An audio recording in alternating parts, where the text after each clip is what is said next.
Hello everyone, welcome back to our channel. In this video, we'll study about Dalton's atomic theory.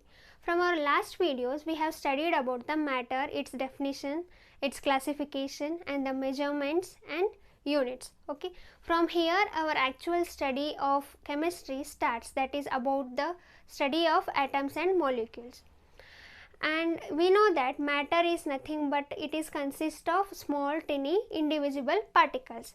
The earlier people, like in the ages of before Christ only, the people knew this definition of matter and they didn't study much about this matter, and they only knew that matter consists of small tiny indivisible particles, and they didn't name those tiny particles as atoms. But later on many studies went on through these atoms and molecules, and the scientist in the 18th century who is named as Dalton, he did immense study on the atoms and molecules and he named those indivisible particles as atoms. Okay, and he gave many of the postulates, means he explained some of the properties of matter and atoms, and those are known as postulates, and we study those postulates under the theory, that is Dalton's atomic theory. Okay, these are the postulates of Dalton's atomic theory. We'll start them one by one. Okay, the first postulate is matter consists of indivisible atoms. We know that matter is made up of very small tiny particles and those are indivisible. What he said, those are made up of indivisible particles, and he named those indivisible particles as atoms. This is the first postulate. Now the second one is all the atoms of a given element have identical properties including mass. Atoms of different elements differ in mass, means they are differ in their mass. What this postulate says is all the atoms of a given element have identical properties including the mass. Atoms of same element means you take hydrogen. Hydrogen is a element and all the atoms of hydrogen have like H2, HH, you take HH only. These are the atoms of this hydrogen element, and what he says is these all atoms of the hydrogen all atoms of the element, this is the element here, these all atoms have the same properties, same means identical properties, like including their mass, they will have the same mass, means all the hydrogen atoms of this hydrogen element have the same mass, and the atoms of different element have differ physical properties like different mass. Means if you take carbon, here the atoms are carbon. Here these properties of carbons are different from properties of hydrogen including their mass, because hydrogen will have different mass and carbon will have different mass. This is what he explained in his second postulate. Now the third one is compounds are formed when atoms of different elements combine in a fixed ratio. We know that compound is made up of two or more atoms of different elements.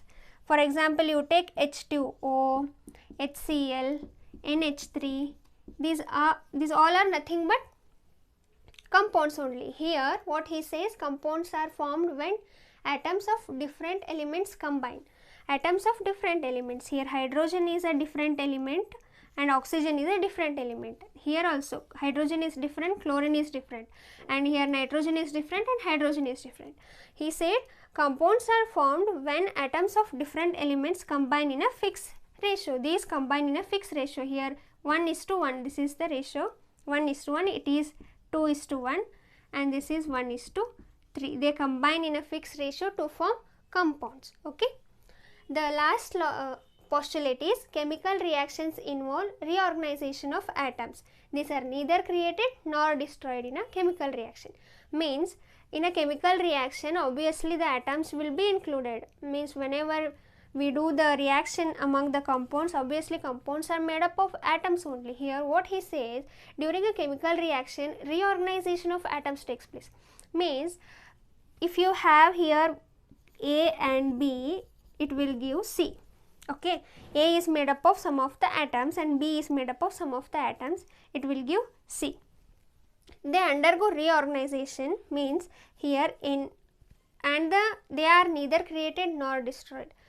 According to him, any of the atom from A and B, they just undergo reorganization, but nothing is going to change here, means their mass is not destroyed here, because any of the mass is, what is the mass of A, no, that will be just reorganized and those will come up into a by taking new form, but that will be not destroyed in this chemical reaction. That only means they undergo just reorganization, means bond breaking, bond forming, that will, those are known as reorganization, but they only just undergo reorganization and their mass is never going to destroyed during this reaction. These are the 4 postulates of Dalton's atomic theory. I hope you got the postulates. These are the 4 postulates of Dalton's atomic theory, and these 4 postulates still have some of the drawbacks, means 100% we cannot say these 4 are correct. So these have some of the drawbacks. We will see what are the drawbacks of Dalton's atomic theory, and these drawbacks are rectified and those are listed in a modern atomic theory that comes as a further theory, means okay, further theory of this Dalton's atomic theory. We will see the drawbacks. Here in first postulate, what he says, matter consists of indivisible atoms. Okay, obviously the matter is made up of small particles, those are named as atoms, but what he says is those are indivisible. But what we know from the modern studies, we can classify, means we can divide the atom into protons, neutrons and electrons. Okay, means by the modern studies what we can say, atom, still we can divide the atom as electron, proton, neutron. So this is matter consists of indivisible atom, means it should be rectified as matter consists of atoms only, but those are divisible. Here it is the one of the drawback. The next one is all the atoms of given element have identical properties including mass. Here what he says is all the atoms of a given element are same in their properties, but if you take isotopes and isobars,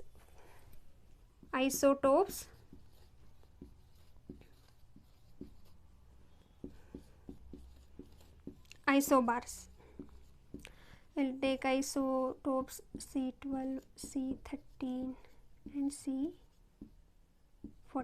These are the examples of isotopes. Isotopes are the species which have same atomic number but differ in their mass number. Here these 3 are differ in their mass number. And the isobars are the species which have same atomic mass but differ in their atomic number. C614 and nitrogen 14, 7. These have same atomic mass but differ in their atomic number. Here carbon is a same element, means these 3 are of the same element but they differ in their atomic mass, means now we can say these differ in their properties. And here also these have same atomic mass but they differ in atomic number. So here what he says is given atoms of given element have same properties, but here these are the atoms of same element only but they differ in the mass, means obviously they differ in their properties. So here this is also one of the drawback of Dalton's theory. The third one is compounds are formed when atoms of different elements combine. Here he only pressurizes where the compounds are formed when atoms of 2 different elements, but he didn't tell anything about homonuclear atoms. Homonuclear atoms are like hydrogen, H2, O2, N2. These all are formed by the combination of the atoms of same element, means hydrogen H2 is formed by the combination of 2 hydrogen elements. Here O2 is by the combination of 2 and N2 is by the combination of 2 nitrogens. Here these are the atoms of same element only, but What he says is compounds are formed only when atoms of different elements combine, but here these are same. So by the modern studies, what we got to know, atoms of same elements also combine to form compounds. Here for H2 also we call a compound only, for O2 also we call compound only. So this is also one of the drawback of Dalton's atomic theory. These are again listed in the theory under modern atomic theory. Okay, these are the postulates of Dalton's atomic theory and their drawbacks. I hope you got the idea about this. Okay, if you have any doubts, you can ask me in the comment section. Have a nice day. Bye.